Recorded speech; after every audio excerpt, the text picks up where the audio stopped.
Maintenant, je veux qu'on voit. Israël a rejeté le plan même que Dieu avait prévu pour eux. Israël n'a pas été fidèle. Israël a été infidèle. Ils ont multiplié des infidélités vis-à-vis de l'Éternel des armées. Et Dieu également a été attristé dans son cœur. Et c'est où le Seigneur a commencé à faire comprendre à Israël. Avant déjà, Dieu voyait leur cœur, Dieu les connaissait. Et Dieu avait commencé à leur dire, si vous vous comportez mal, sachez que je vais choisir un autre peuple qui sera désormais mon peuple. Et c'est ce que nous allons voir, les différentes annonces prophétiques qui étaient liées à l'Église, déjà dans l'Ancienne Alliance. Amen. Gloire à Dieu.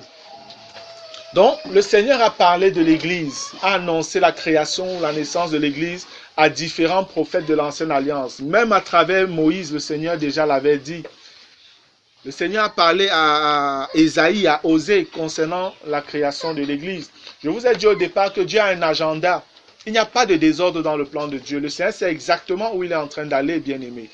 Mais nous sommes appelés, nous, Église, à connaître exactement quel est l'agenda de Dieu, afin de coopérer avec lui et de faire son œuvre comme lui veut que son œuvre se fasse. Amen. Aujourd'hui, les hommes sont en train de se bâtir leur empire. Les hommes bâtissent leurs choses, qui n'a rien à voir avec ce que Dieu lui a pensé au départ. L'Église est un royaume, nous devons le savoir. Nous sommes des sujets d'un royaume. Mais nous devons connaître d'où nous venons. Notre histoire, nous devons la connaître. Et c'est ce que Dieu veut que je partage avec vous. Que vous connaissiez votre histoire. Parce que malheureusement, lorsqu'on parle de l'Église même, les gens ont un rapport avec l'Église simplement en termes de religion. Religion dans le sens où nous sommes des créatures d'un Dieu créateur qui veut qu'on l'adore. Et puis c'est point. Non, c'est rien, c'est trop limité ça. C'est trop limité. Dieu, dans son rapport avec les hommes, ne s'est pas toujours manifesté simplement comme un Dieu qui veut qu'on l'adore. Regardez un peu la vie de Jésus-Christ sur la terre. Regardez les épîtres. Regardez le livre des Actes et regardez la vie des premiers frères. C'était des gens qui avaient compris qu'ils appartenaient à un royaume céleste et que Dieu là voulait avoir une relation vivante avec eux. Et une relation de père à fils et fille. Amen. Ce n'était pas simplement une affaire d'adoration avec un ensemble de rites, de rituels et tout ça. Il y avait des doctrines qu'il faut observer. Non. Mais c'était une question de vie. C'était une question de vie à la base. Et lorsque vous avez compris véritablement que c'est une relation de vie, de père à fils, de famille que Dieu veut, votre manière de voir Dieu change. Et votre manière même de vous comporter par rapport à l'Église change. Et vous comprenez qu'en réalité, l'Église ne peut pas vous appartenir. L'Église n'appartient pas à un homme. Il y a des notions que les gens ont souvent. J'ai ma vision, Dieu m'a donné une vision, Dieu m'a appelé pour la vision et tout ça. Ça n'a rien à voir avec l'Église de Jésus-Christ. Je vous dis, frère, ça n'a rien à voir. Il n'y a qu'une seule vision pour Dieu par rapport à l'Église. C'est que tous ceux qui sont sauvés soient comme son Fils. Amen. Et qui trouvent son plaisir en eux. Aujourd'hui, on voit tellement de choses dehors qui n'ont rien à voir avec la pensée de Dieu. Qu'est-ce qu'on appelle l'église Bamoun? Église Bafia? Église Baranté? Je ne sais pas. C'est quoi ces choses-là? Qu'est-ce qu'on appelle plein évangile? CMCI? CBC, Église protestante, Église catholique et témoins de Jéhovah? C'est quoi tout ça? Ça n'a rien à voir avec le peuple de Dieu. Absolument rien. Et il est bon donc de savoir d'où nous venons. Il est bon de savoir qu'est-ce que Dieu avait dans la pensée, qu'est-ce que Dieu a dans le cœur. Est-ce que les choses fonctionnent comme le Père, le Maître, le Seigneur, notre Roi des Rois a pensé dès le départ? Et il faut rectifier le tir, frère, afin de rentrer exactement dans ce que Dieu a voulu dès le départ. Amen. Aujourd'hui, l'Église est huée, insultée, à cause des personnes qui ne connaissent même pas ce que c'est que l'Église et ce que Dieu veut. Et c'est pourquoi il y a donc autant de désordre. Et même quand on veut annoncer la vérité, les gens ont peur aujourd'hui. Parce que ceux-là qui ne comprennent même pas ce que c'est, mais qui ont pris l'Église comme une institution, qui ont pris l'Église comme, je vais dire quoi, un gagne-pain et autre chose, ont totalement terni l'Église. Des gens qu'on appelle comme pasteurs, parce qu'on te dit, viens, tu vas gagner ici, là, peut-être 200 000 francs le mois, mais on veut que tu sois notre pasteur. Vous voulez que quelqu'un comme ça vous dise quoi? Il peut vous parler fort. Ou pas, il parle fort, là, vous ne lui payez plus. Et il va voir comment il va payer son loyer, ses enfants les envoie à l'école et tout. Le problème commence. Donc, tout ça a été totalement dénaturé par les hommes parce que Satan est derrière. Ça fait que la chose, l'essence même de l'Église ne fonctionne plus. L'essence même de l'Église ne fonctionne plus. Les gens ne comprennent même plus de quoi il est question. Chacun fait comme il veut. Que le Seigneur nous aide à comprendre, frères. Amen. À voir clair et surtout à corriger nos manières de faire. C'est vraiment le désir de mon cœur dans cette série d'enseignements. Que ceux qui peuvent avoir le courage de comprendre que oui, c'est vrai qu'ici on a déraillé, ça ne va pas. Frère, qu'ils aient le courage de dire, Seigneur, vraiment aide-nous à comprendre. Qu'ils cherchent la face de Dieu, qu'ils demandent sincèrement à Dieu de les éclairer et le Seigneur le fera, c'est sa volonté. Gloire à Dieu. Amen. Israël a rejeté le plan de Dieu. Et le Seigneur a commencé à annoncer à des prophètes juifs du peuple d'Israël qu'il allait choisir un autre peuple. Un peuple même que Israël méprisait, insultait. Et c'est de ce peuple-là qu'il va faire son peuple également, qui pourra lui obéir, le servir comme il veut. Amen. Regardons quelques passages qui annonçaient déjà cette prophétie, la venue, la naissance de l'Église. Romains 9. Romains 9 est un merveilleux chapitre. Le jour où le Seigneur m'a révélé la compréhension de Romains 9, j'ai dansé, frère, j'ai sauté chez moi, j'ai crié. Je vous dis littéralement ce que j'ai fait. Je sautais, je criais, je disais gloire à Dieu, gloire à Dieu, gloire à Dieu, gloire à Dieu, gloire à Dieu. J'avais du mal à m'arrêter en fait. Et quand j'ai davantage compris Romains 10 et 11, et j'ai vu que c'était un tout, ma joie a explosé comme la joie de Paul, quand vous le regardez à la fin de Romains 11. Il glorifie Dieu de sa sagesse, de sa grandeur. Et Romains 9, les gens ont souvent cru que Romains 9 était en train de parler de la prédestination. C'est Dieu qui décide qui va au ciel, qui va en enfer. Dieu a déjà choisi qui va aller au ciel et qui va aller en enfer. Il a créé tel pour aller au ciel, d'autres pour aller en enfer et tout ça. Je ne sais pas de quel Dieu on est en train de parler là, parce que ce n'est pas mon Dieu en tout cas. Amen. Ce n'est pas mon Dieu. Romains 9 nous révèle le plan du salut de l'Éternel. Ce que je suis en train de vous raconter depuis le début là, c'est exactement de ça que Romains 9 est en train de parler en fait. Romains 9 nous révèle comment Dieu a voulu sauver les peuples. Mais les peuples n'ont pas accepté. Et Dieu a choisi de prendre un peuple, Israël. Et même le peuple d'Israël a échoué. Et Dieu choisit donc de se former un autre peuple avec lequel il va travailler. C'est tout l'enseignement de Romains 9. Romains 9 révèle le plan du salut de l'humanité par le Seigneur. Amen. Selon sa volonté, dans sa souveraineté. Donc regardons dans Romains le chapitre 9. Je vais lire les versets 24 à 26. Il est écrit: Ainsi il nous a appelés, non seulement d'entre les Juifs, mais encore d'entre les païens, selon qu'il le dit dans Osée. Donc vous voyez, Osée c'est un prophète de l'ancienne alliance. Dieu l'avait déjà dit à Osée: J'appellerai mon peuple celui qui n'était pas mon peuple, et bien-aimé celle qui n'était pas la bien-aimée. Et là où on leur disait, vous n'êtes pas mon peuple, ils seront appelés fils du Dieu vivant. Amen. Aujourd'hui, nous sommes les fils du Dieu vivant. On nous donne quelques éléments ici, que dans ce nouveau peuple que Dieu va former, il y aura non pas seulement les Juifs, mais aussi les païens.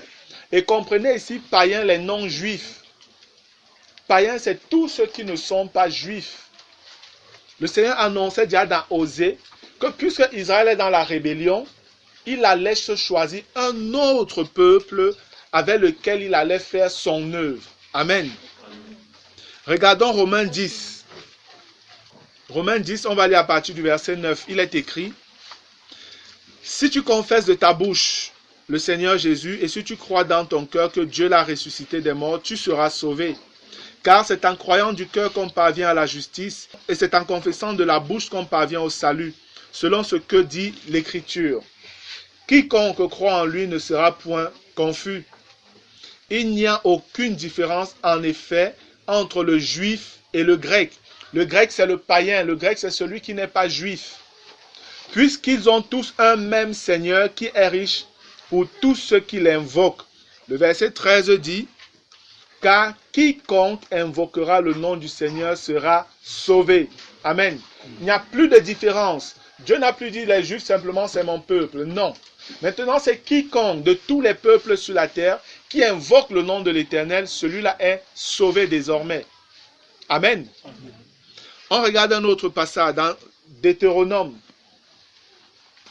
Deutéronome est un livre qui fait partie du Pentateuque, donc des 5 premiers livres écrits par Moïse.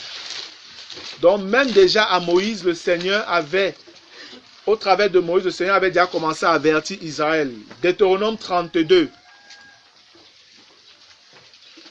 Deutéronome 32, le verset 21 dit, « Ils ont excité ma jalousie par ce qui n'est point Dieu. » Ça, c'est Israël qui l'a fait. Israël a laissé le Dieu véritable pour aller vers les dieux qui ne sont pas de véritables dieux. Et Dieu a été jaloux. Amen. La jalousie n'est pas toujours un péché. Amen. La jalousie n'est pas toujours un péché, bien-aimé. Un homme qui n'est pas jaloux de sa femme a un problème. Je veux comme ça faire une petite digression. Un homme qui n'est pas jaloux de sa femme a un problème. Ce que je veux dire, si un homme voit sa femme toujours en train de discuter avec d'autres hommes, on rit, on la touche n'importe comment, et que lui, ça ne le pince pas dans le cœur, il n'aime pas sa femme. Amen. C'est tout légitime qu'il soit jaloux et qu'il dise à sa femme, je ne veux plus ça. Dieu le fait pour Israël. Dieu le fait pour Israël. Dieu est jaloux d'Israël. Nous avons le droit d'être jaloux par rapport à nos femmes. Amen. C'est un témoignage que nous les aimons. Et nos femmes elles-mêmes, ça les rassure. Gloire à Dieu. Deutéronome 32, 21. Ils ont excité ma jalousie par ce qui n'est point Dieu. Ils m'ont irrité par leurs vaines idoles. Et moi, comprenez ce que Dieu dit, et moi, j'exciterai leur jalousie par ce qui n'est point un peuple. Amen. Je les irriterai par une nation insensée. On peut se poser la question. En fait, c'est que les traductions ici là sont mal faites. Dans la pensée du Seigneur, lorsqu'il est écrit, et moi j'exciterai leur jalousie par ce qui n'est point un peuple. En fait, c'était le langage que Israël avait vis-à-vis des autres peuples. Vous savez, Israël est la nation sur la terre qui est la plus orgueilleuse. Hein? Israël sur la terre est la nation la plus orgueilleuse à cause de leur relation avec Dieu. Parce que voilà, ils ont été choisis par le Seigneur et tout. C'est ce gros orgueil qui est un sujet même de haine des autres peuples vis-à-vis d'eux. De la même manière que nous qui sommes chrétiens, lorsqu'on marche selon la chair et qu'on commence à traiter les autres qui n'ont pas encore le Seigneur de païens, d'idolâtres et de tout ça, vous voyez la haine qu'ils ont contre nous. Et ça, c'est de l'orgueil en fait qu'on manifeste. Parce que nous, on oublie parfois qu'on sort de là-bas. Israël qui a été choisi, lui-même était impliqué dans les peuples avant. Amen. La Bible nous révèle clairement que le papa d'Abraham, et forcément Abraham lui-même, adorait avant les idoles. C'est clairement dit dans Josué 24. Mais Dieu a fait grâce, il est venu prendre Abraham. Qu'est-ce qu'Abraham a fait de particulier? Rien. Le Seigneur, dans sa souveraineté, l'avait décidé, il a pris. Amen. Et le Seigneur, Israël disait, traitez les peuples de pas, vous n'êtes même pas un peuple, vous êtes divisés, il y a ceci, il y a cela. Et même ils allaient jusqu'à appeler les autres peuples des nations insensées. Dieu disait, ceux-là que vous méprisez, ceux que vous êtes en train de traiter d'insensés, ce sont eux que je vais donc prendre. Et c'est avec eux que je vais créer de la jalousie dans vos cœurs. Amen. C'est un peu ce que Jésus dit aussi au peuple juif. Quand il leur fait comprendre que les prostituées et les publicains vous dévanceront dans le royaume.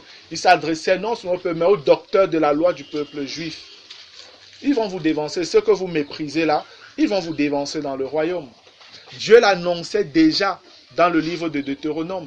Et c'est exactement ce que Paul rappelle dans Romains 9, 10, 11. Il fait clairement comprendre là-bas que Dieu a choisi d'exciter la jalousie du peuple d'Israël en créant l'Église, une autre nation sainte. Alléluia.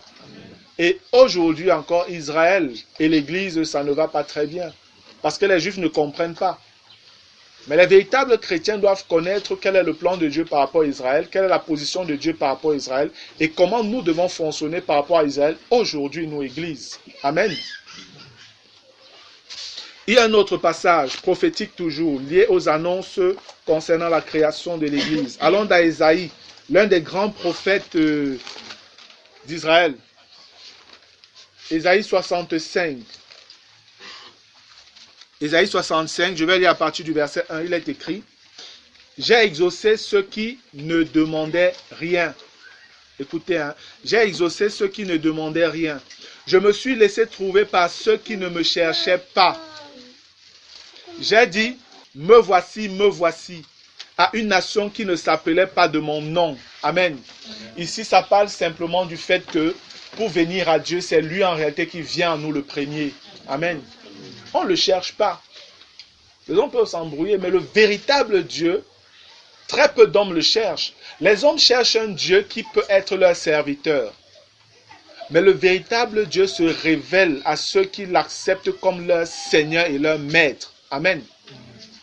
Et les hommes n'aiment pas ce genre de Dieu-là. Les hommes veulent un Dieu, dès qu'ils vont faire un sacrifice, on leur donne ce qu'ils demandent. Dès qu'ils ont des caprices, on leur donne rapidement ce qu'ils veulent. Et ils sont contents, voilà le Dieu qu'ils veulent. Mais Dieu dit qu'il s'est donné, révélé aux gens même qui ne le cherchaient pas, qui ne demandaient même pas à le connaître. Ça encore, c'est pour que toute la gloire liée à notre salut lui revienne. Alléluia. Pour que personne n'ait à se glorifier. Amen. Personne. J'ai dit, me voici à une nation qui ne s'appelait pas de mon nom. J'ai tendu mes mains tous les jours vers un peuple rebelle, qui marche dans une voie mauvaise, au gré de ses pensées, vers un peuple qui ne cesse de m'irriter en face, sacrifiant dans les jardins et brûlant de l'encens sur les briques. Verset 4. Qui fait des sépulcres sa demeure, et passe la nuit dans les cavernes, mangeant de la chair de porc, et ayant dans ses vases des mets impurs. Voilà ce que Israël faisait. Israël est entré dans la sorcellerie. Ils ont commencé à pratiquer la divination. Ils allaient dans les cimetières faire des sacrifices, des choses horribles. Exactement comme certains satanistes font encore aujourd'hui. Israël a pratiqué ces choses qui étaient des choses des nations, des choses abominables. Et c'est pourquoi Dieu les a vomis. Qui dit, retire-toi. Voilà ce qu'ils disent à Dieu. Retire-toi. Ne m'approche pas car je suis saint. Dans leur folie. De pareilles choses, c'est une fumée dans mes narines. Dieu dit ça, ça me met en colère. C'est un feu qui brûle toujours. Voici ce que j'ai résolu par devers moi. Loin de me taire, je leur ferai porter la peine. Oui, je leur ferai porter la peine. De vos crimes, dit l'Éternel, et des crimes de vos pères, qui ont brûlé de l'encens sur les montagnes et qui m'ont outragé sur les collines, je leur mesurerai le salaire de leurs actions passées. Amen. Voilà ce que Israël a fait pour irriter l'Éternel, et l'Éternel a fini par réellement rejeter Israël. Regardons un autre passage, l'avant-dernier passage sur le plan prophétique. Allons dans Actes chapitre 15. Actes le chapitre 15. Je vais lire à partir du verset 1. Le texte est un peu long, mais on ne va pas lire tout le chapitre 15, mais toutefois ce qu'on lira entrera dans le cadre de notre étude. Actes chapitre 15, verset 1. Quelques hommes venus de Judée enseignaient les frères en disant « Si vous n'êtes circoncis selon le rite de Moïse, vous ne pouvez être sauvés. » La nouvelle alliance était établie. L'ancienne alliance était déjà dépassée.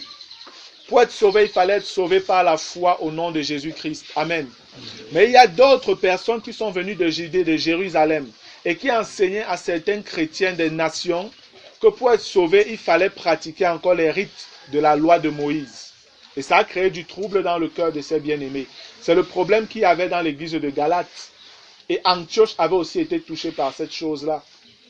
Paul et Barnabas donc se lèvent pour dire non, c'est pas possible. On n'a besoin que de Jésus-Christ seul pour être sauvé sans mettre en pratique les rites de Moïse. Verset 2. Paul et Barnabas eurent avec eux un débat et une vive discussion. Et les frères décidèrent que Paul et Barnabas et quelques-uns des leurs monteraient à Jérusalem vers les apôtres et les anciens pour traiter cette question. Après avoir été accompagnés par l'Église, ils poursuivirent leur route à travers la Phénicie et la Samarie, racontant la conversion des païens, et ils causaient une grande joie à tous les frères. Arrivés à Jérusalem, ils furent reçus par l'Église, les apôtres et les anciens, et ils racontèrent tout ce que Dieu avait fait avec eux. Alors quelques-uns du parti des pharisiens qui avaient cru se levèrent en disant qu'il fallait circoncire les païens et exiger l'observation de la loi de Moïse. Israël voulait garder le contrôle. Les apôtres et les anciens se réunirent pour examiner cette affaire.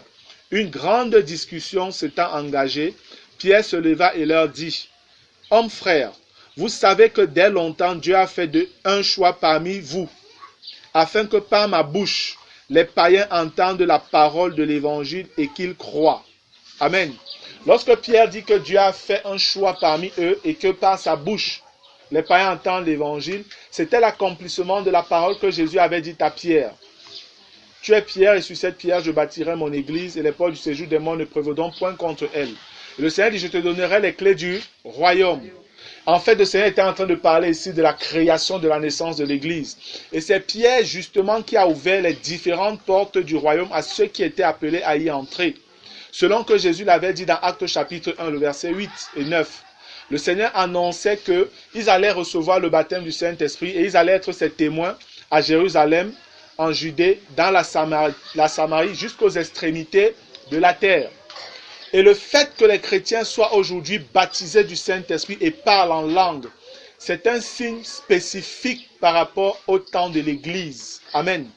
Il n'y a pas eu une autre époque où les hommes, les croyants, étaient remplis du Saint-Esprit et parlaient en langue.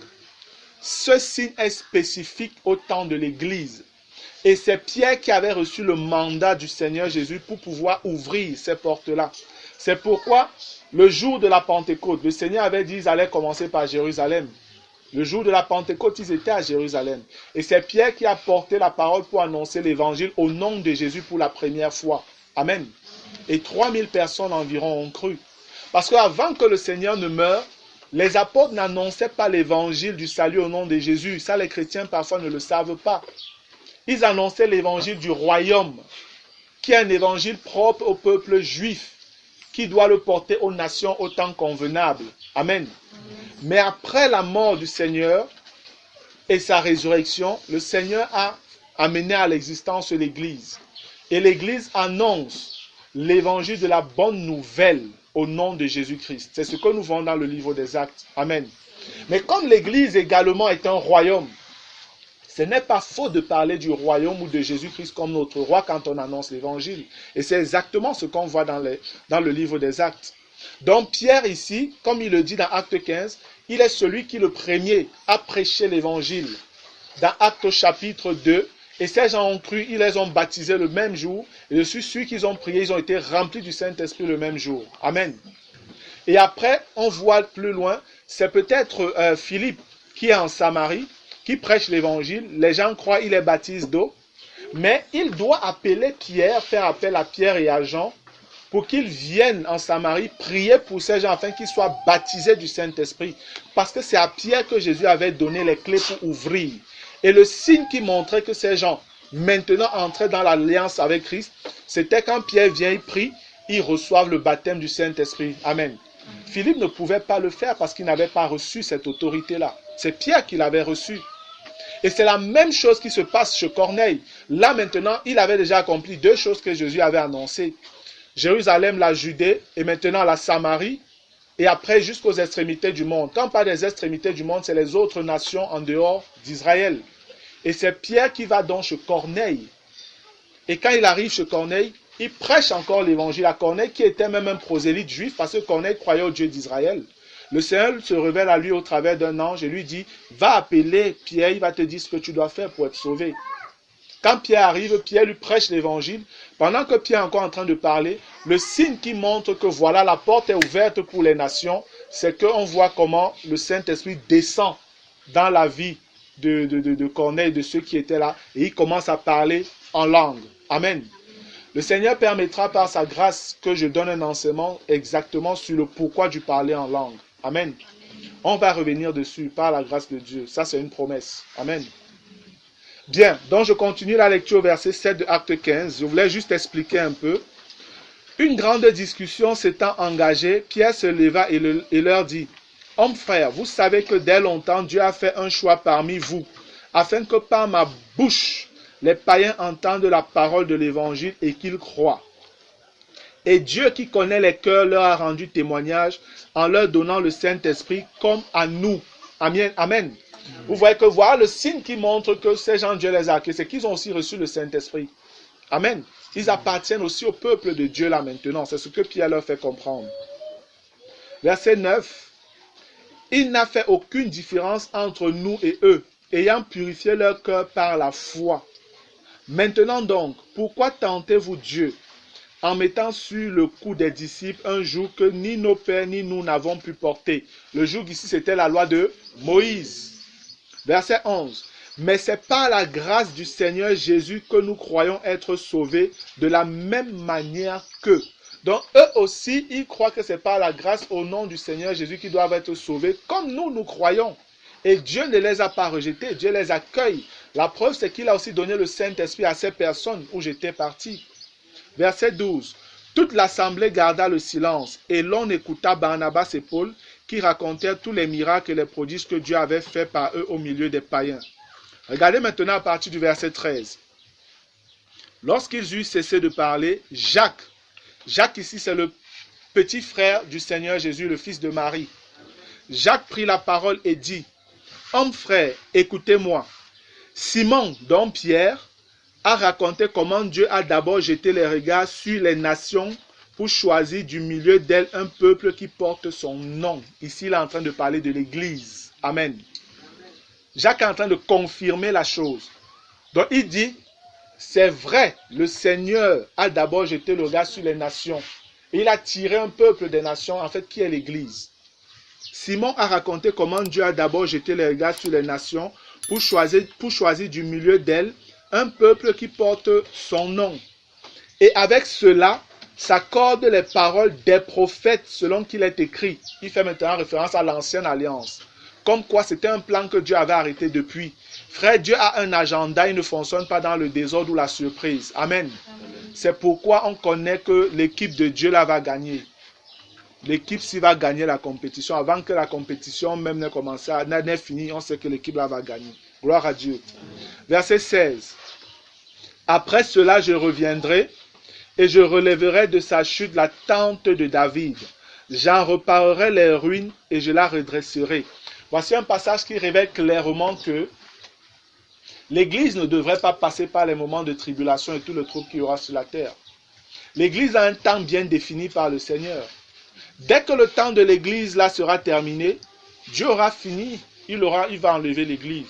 Et c'est après ça qu'on dit, il va revenir pour rétablir la tente de David. Ça nous révèle que Jésus reviendra comme roi. Amen. Là, ça nous annonce le royaume. Que c'est Jésus qui revient pour établir maintenant le royaume sur la terre. Après cela, je reviendrai et je relèverai de sa chute la tente de David. La chute, pourquoi? Parce qu'aujourd'hui, Israël n'est plus un royaume, il n'y a plus de roi en Israël. Israël est totalement dans l'apostasie. Ils ne connaissent pas leur Dieu. Alors que le roi David était quelqu'un qui craignait Dieu.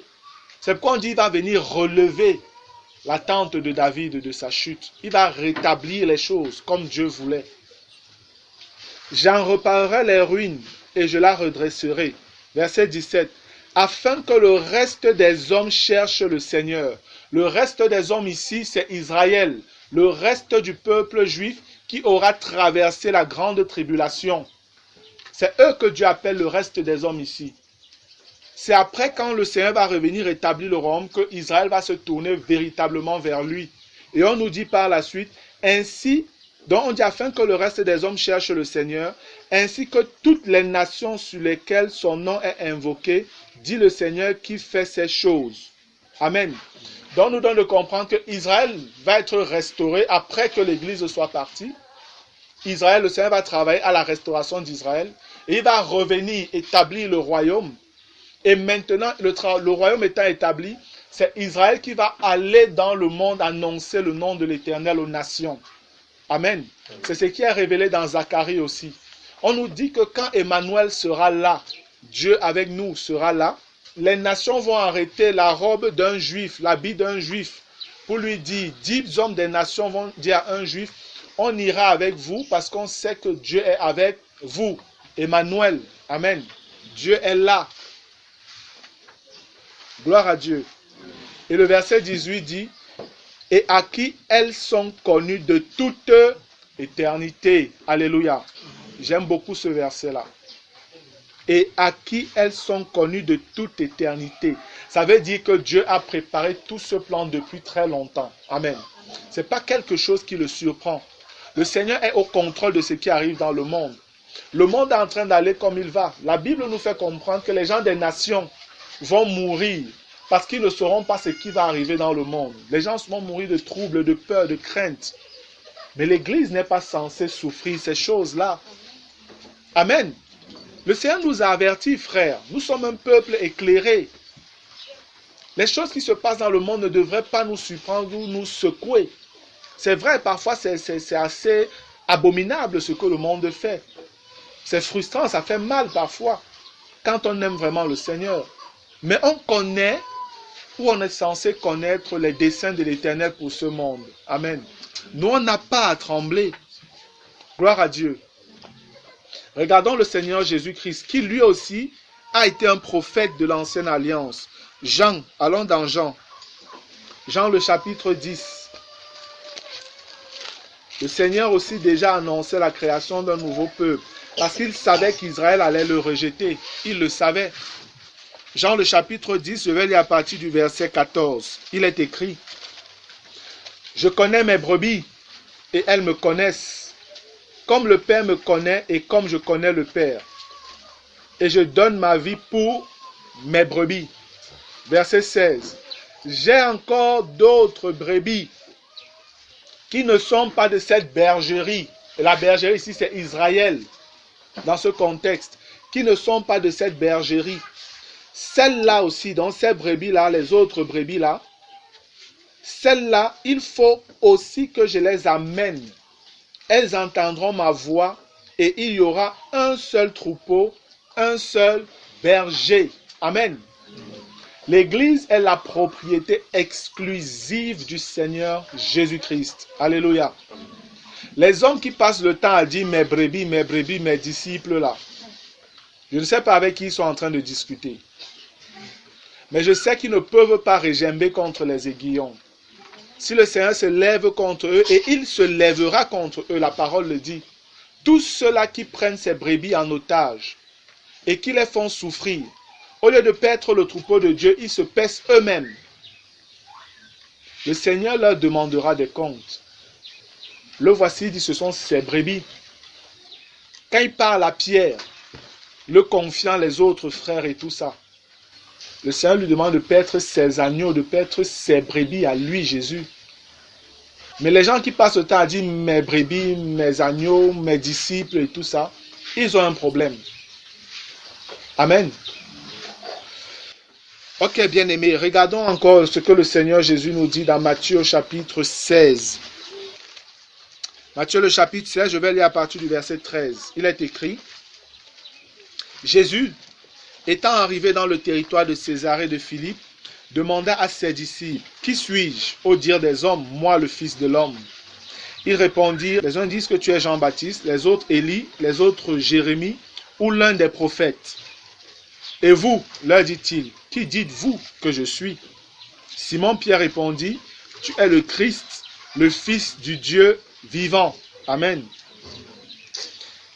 Nous avons vu que le Seigneur, dans l'Ancienne Alliance, promettait que ceux qui n'étaient pas son peuple, ceux qu'on traitait de peuple insensé, ils allaient devenir bientôt les fils du Dieu vivant. Jésus est le premier fils du Dieu vivant. Et le Seigneur veut beaucoup de fils au travers de Jésus et comme Jésus-Christ. Amen. C'est ça le travail que Dieu a à faire. Jésus est celui qui a vaincu Satan. Et Dieu veut des vainqueurs du camp de l'ennemi. Amen. C'est ça l'Église. L'Église est une armée qui est en guerre. Donc ce n'est pas simplement une question d'adoration. C'est une lutte, c'est une guerre de royaume. où il y a un royaume qui est le royaume de sainteté et un royaume qui est le royaume de la souillure et de l'impureté. C'est vrai, nous venons de l'autre royaume parce qu'on était esclaves, on n'avait pas choisi. On n'avait pas choisi. On nous a imposé cet esclavage, un esclavage dur. Mais Dieu nous a laissé le choix aujourd'hui, au travers de l'évangile, au travers du sacrifice de Jésus, afin que tu décides de changer de camp. Dieu a donné cette possibilité. Avant, tu n'avais pas le choix. Mais quand tu changes de camp, sache qu'une guerre ouverte est entamée entre le camp de la lumière contre le camp des ténèbres. Et c'est pourquoi Satan veut que les chrétiens pêchent. C'est pourquoi Satan veut que la chair domine toujours sur nous. Parce que plus la chair domine sur nous, nous travaillons pour la gloire du camp de l'ennemi en fait. Vous devez le comprendre. Chaque péché dans lequel tu es, sache que tu es en train de travailler pour la gloire de Satan. Tu ne travailles pas pour la gloire de Dieu. Mais chaque victoire que tu as dans ta vie, sur un péché, dans tout ce qui peut encore te dominer, et que davantage tu ressembles à Christ, alors tu es en train de glorifier le royaume de lumière et Satan est dans les problèmes. Amen. Nous sommes en guerre, bien-aimés. L'Église est une représentation diplomatique. C'est une ambassade sur la terre, l'ambassade du ciel sur la terre. Mais l'ennemi se plaît à venir violer notre espace territorial. Malheureusement, parfois avec notre consentement. Parce qu'on coopère dans le péché avec lui. Et ça, c'est souvent dans l'ignorance que nous le faisons. Que le Seigneur nous aide. Simon-Pierre répondit, verset 16 de Matthieu 16, « Tu es le Christ, le Fils du Dieu vivant. » Verset 17, Jésus reprenant la parole lui dit, « Tu es heureux, Simon, fils de Jonas, car ce ne sont pas la chair et le sang qui t'ont révélé cela, mais c'est mon Père qui est dans les cieux. Et moi, je te dis que tu es Pierre, et que sur ce roc, je bâtirai mon église, et que les portes du séjour des morts ne prévaudront point contre elle. » Amen. Je te donnerai les clés du royaume des cieux. Ce que tu liras sur la terre sera lié dans les cieux, et ce que tu délieras sur la terre sera délié dans les cieux. C'est ce passage que j'expliquais tout à l'heure. Alors il recommanda aux disciples de ne dire à personne qu'il était le Christ. Amen. Le Seigneur pouvait demander de ne pas dire qu'il est le Christ parce qu'il savait que ce n'était pas le temps. Jésus connaissait le plan, le travail, il connaissait l'agenda du Père. Amen. Ce n'était pas le moment qu'il soit accueilli là comme le Christ, le roi loin, le Messie, non. C'est pourquoi il ne voulait pas que ce soit encore divulgué. Il fallait que le plan du Père s'accomplisse. Et c'est bon que nous sachions également l'agenda du Père bien-aimé. C'est comme ça qu'on peut coopérer avec lui. Amen. Mais quand on prend l'Église simplement comme une affaire ou notre relation avec Dieu, comme une affaire de simples croyants avec un Dieu qui est au ciel, on n'est pas dans le plan de Dieu. On fonctionne simplement en termes de suffisance. Suffisance dans les rites religieux. Il faut que j'aille à la réunion. Quand il vient à la réunion, je suis assis, on fait ce qu'on fait, je sors et on estime que Seigneur, n'est-ce pas, je suis quand même venu t'adorer. Et le reste des jours, c'est pour nous. Si vous avez le mercredi et le dimanche, vous donnez ça à Dieu. Tous les autres 5 jours vous appartiennent. Mais non, ce n'est pas ça. Vous êtes esclave de Jésus-Christ si vous appartenez à l'Église. Amen. Si vous êtes esclave de Jésus. Et un esclave n'est pas l'esclave de son maître pendant 2 jours. Il l'est pendant les 7 jours de la semaine et les 24 heures de la journée. Amen. Autant que son maître a besoin de lui, il est à son service. Ça, c'est ce que c'est qu'un chrétien. La Bible nous dit clairement dans 1 Corinthiens 7 là, qu'on a quitté l'esclavage de Satan pour l'esclavage de Christ. C'est écrit. Donc être chrétien, frère, c'est être engagé dans une armée qui est en guerre. L'Église est en guerre. Et nous devons pleinement comprendre ça en ce temps. Nous sommes pleinement attaqués par l'ennemi en ce temps de la fin. Au travers des lois que les gouvernements votent. Au travers des pressions qu'ils sont en train de mettre sur nous. Et ces pressions vont encore s'accentuer. Un frère nous a raconté 3 séries de songes qu'il a faites la même nuit. Et ces songes en fait n'étaient qu'un seul songe qui disait la vérité, la même chose. Parce qu'au travers de ce songe, le Seigneur nous donnait de comprendre que réellement les conditions économiques vont devenir encore plus dures. Je ne crois pas seulement au Cameroun. Mais les conditions économiques vont devenir plus dures. Mais le Seigneur donnait aussi de comprendre par les autres songes que c'est ceux-là qui vont s'attacher à lui qui davantage vont tenir debout. Amen. Et le Seigneur révélait que ceux-là n'allaient pas souffrir de ces conditions-là. Gloire à Dieu. Le Seigneur l'a clairement révélé dans ses songes. Nous devons comprendre que l'Église est en guerre, frères. Et nous avons besoin de nous rapprocher du Seigneur, de le connaître, de prier, afin que les mauvais jours là qui arrivent, nous puissions tenir selon les promesses de l'Éternel. Amen. Les psaumes le disent. Qui est la famine? 10 000 ont tombé à Roumachin. Dieu dit tu n'auras pas faim. Qui est les maladies? À gauche, à droite, tu ne seras pas touché. Et ça, c'est parce que l'Église fait confiance à Dieu et l'Église apprend à le connaître. Que nous ne serons pas touchés d'un certain nombre de choses. Les gens aujourd'hui, les vaccins, les gens ne comprennent pas toujours que les vaccins sont dangereux en fait. Les gens ne comprennent pas. Aujourd'hui, il y a tellement d'avertissements, je dis des scientifiques, des médecins, des spécialistes par rapport aux vaccins qui sont faits. Qui disent ne prenez plus les vaccins. Ce sont des choses pour rendre stériles vos enfants et tout ça et pour leur créer des maladies parce que les hommes méchants de ce monde ont un agenda de réduire la population mondiale. Mais ceux qui sont avertis et qui font confiance au Seigneur n'accepteront pas ces choses-là. C'est aussi comme ça que Dieu va les préserver. Mais vous allez voir que le système du monde est en train de travailler de telle manière que vous soyez presque obligés de prendre ces vaccins. C'est pourquoi maintenant, parfois, vous allez inscrire vos enfants, on vous demande son carnet de vaccination. Une chose qui n'existait pas avant. Une chose qui n'existait pas avant. Non, non, non. C'est une chose qui a commencé récemment. Ça n'existait pas avant. Moi, on ne m'a jamais inscrit avec un cahier de vaccination. Jamais. Donc, vous devez comprendre, frères, que l'ennemi est en train d'agir avec beaucoup de force aujourd'hui. Et nous, nous avons intérêt à nous rapprocher de notre Seigneur afin de tenir ferme. Amen. Les jours seront encore plus mauvais, frères. Ne vous trompez pas un instant. Certains pensent que les politiciens là vont arranger le problème, ils vont faire ceci. Ils ne peuvent pas. Vous avez vu le roi de Tyr. C'est lui qui contrôle les rois de la terre. C'est Satan. Et comme il faut que l'Antichrist soit manifesté, dans Ézéchiel qu'on a lu, on vous parle du roi de Tyr. Mais avant le roi de Tyr, on vous parle du prince de Tyr. En fait, le prince, c'est l'Antichrist.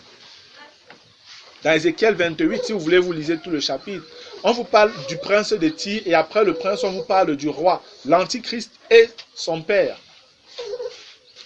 Que le Seigneur nous donne de comprendre, frère, dans quoi nous sommes engagés. Amen. Ok, nous allons simplement regarder l'accomplissement des annonces prophétiques.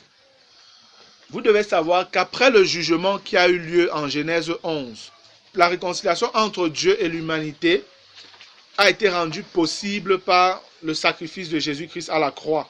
Amen. Et tout cela réellement est manifesté par la naissance de l'Église et l'apparition du don de langue par le baptême du Saint-Esprit. C'est ce que nous voyons dans Actes au chapitre 2.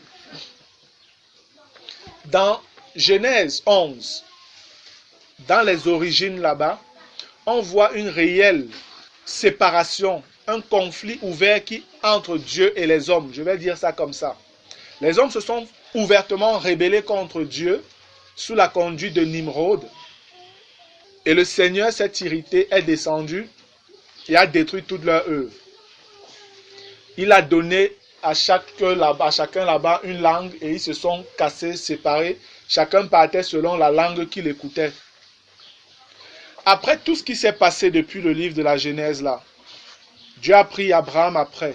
Il a pris Isaac, il a pris Jacob et puis il a créé les 12 tribus d'Israël. Israël a dit, vous serez un peuple de sacrificateurs pour me servir, pour me faire connaître aux autres nations. Malheureusement, Israël a été plutôt corrompu par les autres nations et c'est Israël qui a commencé à pratiquer les abominations des autres nations. Là, le Seigneur s'est dit, ok, je vais donc me faire un autre peuple. Un peuple qui n'est pas de la terre. Amen. L'église n'est pas terrestre. L'église est céleste. Amen. L'église est céleste. C'est pourquoi je dis l'église de Jésus-Christ, ambassade céleste de Dieu sur la terre. L'église vient du ciel. Le premier homme est de la terre. Amen. Mais le second homme est du ciel. Et l'Église vient du ciel. Donc lorsqu'on regarde aujourd'hui, Martial n'a pas été fait de la poussière de la terre. Amen. Le Martial que je suis aujourd'hui, j'ai encore les traces de l'ancienne création au travers de ce corps. Mais même ça, Dieu va ôter. C'est pourquoi la Bible nous révèle que nous avons un corps que Dieu a fait au ciel, avec lequel il va nous revêtir. Donc, même notre prochain corps viendra du ciel. Amen. Nous sommes des êtres célestes, frères. Dès que tu acceptes Jésus, frère, tu es un être qui vient du ciel. C'est un esprit nouveau créé qui descend dans ton nouveau corps. En fait, dans ton corps. Et c'est un esprit nouveau que tu reçois. Et le Seigneur a créé une division dans le livre de la Genèse au chapitre 11. Le monde était dans le trouble. Il a créé même les continents. Il a divisé la terre.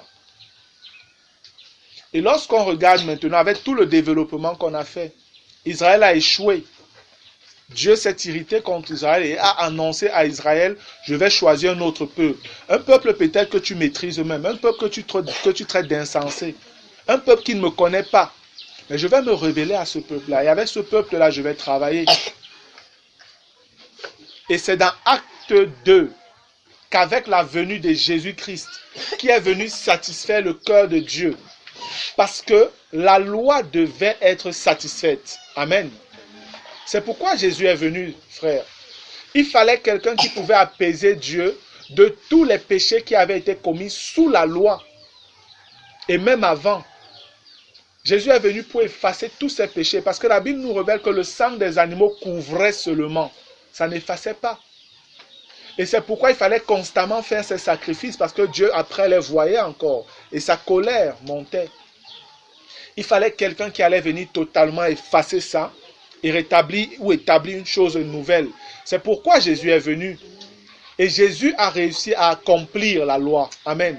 La loi étant accomplie, elle est passée. Nous n'y sommes plus. Il a établi une nouvelle alliance dans laquelle tous ceux qui veulent être sauvés désormais entrent maintenant. Et c'est l'évangile, c'est le message de la croix que Pierre a prêché le jour de la Pentecôte dans Acte 2. Et une chose merveilleuse qui s'est produite, c'est que dans Acte 2, il y a le signe de la réconciliation entre Dieu et les hommes. Ce désordre, ce chaos qu'il y a eu en Genèse 11, Dieu le répare dans Acte 2. Parce que cette fois-ci, la Bible nous dit que les Juifs de toute la terre, de toutes les nations qui sont sur la terre, étaient présents à Jérusalem ce jour-là.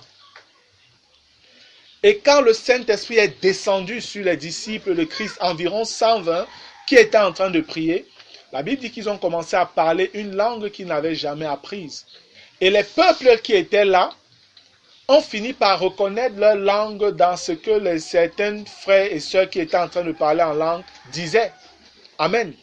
Et au lieu de la séparation, ce qui s'est produit, c'est qu'ils sont venus en écoutant ces langues-là et l'évangile leur a été prêché. Et la Bible nous dit que ce jour, environ 3000 personnes ont été sauvées. Amen. C'étaient les gens qui venaient de différentes nations, c'était des Juifs. Et ces personnes qui venaient de différentes nations, il y avait plusieurs langues qui étaient présentes à Jérusalem. La chose qui s'est aussi passée, c'est que Dieu était en train de faire comprendre à Israël, j'établis avec vous réellement une nouvelle alliance. C'est pourquoi c'était à Jérusalem que c'était fait. Et il y avait des Juifs également qui étaient présents. Et le chiffre environ 3000 qui croient, ce n'est pas un hasard. Parce que souvenez-vous que quand Dieu a donné la loi, le peuple avait péché. Et on nous dit combien de personnes environ avaient péri? 3000 personnes quand la loi avait été donnée. Quand la loi a été donnée, 3000 personnes sont mortes. 3000 personnes sont mortes. Maintenant, nous voyons avec l'arrivée de l'Église, le signe que la nouvelle alliance est lancée, c'est 3000 personnes qui viennent à la vie. Amen. Parce que la loi, frère, va toujours nous condamner. Amen. La loi nous condamnera toujours. Le légalisme n'apporte jamais la vie, toujours la mort. Mais c'est la connaissance de la vérité par Jésus-Christ, dans la grâce, qui apporte la vie. Alléluia. Vous devez le comprendre. C'est ça qui marque déjà une grande différence entre la loi de Moïse et la loi de l'esprit de vie en Jésus-Christ. Et c'est cette loi de l'esprit de vie en Christ que l'Église est censée porter au monde. Amen. L'Église de Jésus-Christ naît réellement dans Actes chapitre 2, quand le Saint-Esprit descend sur les apôtres et qui commence à parler en langue. Amen. Le parler en langue est le témoignage, le signe que l'Église de Jésus est encore sur la terre. La Bible nous dit que les langues vont cesser. Mais les langues vont cesser en réalité quand l'Église sera enlevée. C'est le signe qui montrera que l'Église, le temps de l'Église est terminé. Et nous allons réellement faire une étude dessus. Je vais enseigner sur le parler en langue. Pourquoi le parler en langue? Quelle est son importance même par rapport au dessein, au plan de l'Éternel? Amen. Voilà, bien-aimés, ce que je voulais déjà partager pour ce premier jour avec vous concernant l'Église. Nous sommes partis de l'éternité passée, le chaos qu'il y a eu. L'Église existe en réalité aujourd'hui pour le salut de l'humanité. Amen. C'est pourquoi l'Église est sur la terre. L'Église est l'armée de Dieu sur la terre pour combattre l'ennemi. Gloire à Dieu. Nous allons davantage voir tout ce que l'Église est véritablement par la suite, les autres jours.